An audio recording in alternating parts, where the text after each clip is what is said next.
The Cuban Revolution was seen in a very romantic light by me and my literary friends. We were captivated by the romance of the Sierra and the sense that people like Fidel Castro and Che Guevara had found ways to live very meaningful lives with a kind of drama that seemed absent from our all too perfected American lives. I think there was some moral envy of the people of the Sierra, and a good deal of romanticism in our perception of the Cuban Revolution, if not sentimentality.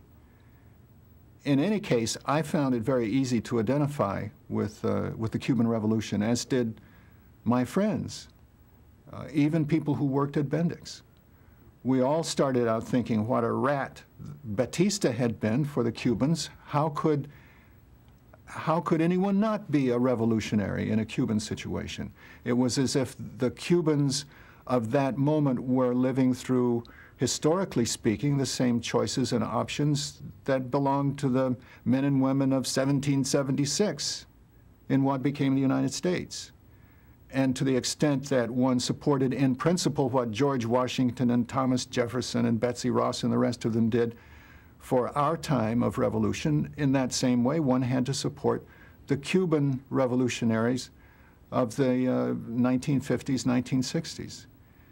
I was surprised and a little shocked that not everybody saw things this way.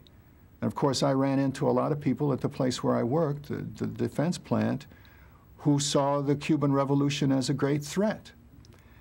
Actually, there was a guard there by the name of Julio, who was a refugee from the Cuban Revolution. And Julio and I used to have great rollicking arguments about all this, all in good fun and good spirit, but with an increasing edge of seriousness and real confrontation.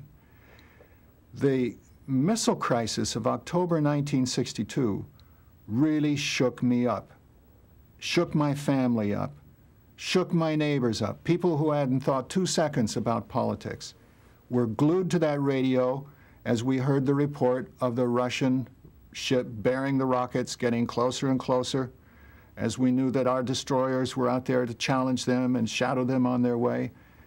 And we wrote letters to the White House.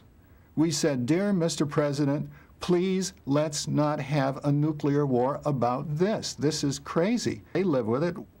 Why is it so different in this case?" Well, a lot of people saw it as different, and the argument was on.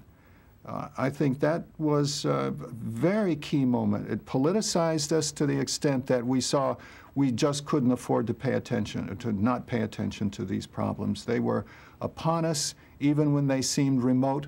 They were not literary and abstract philosophical or historical questions.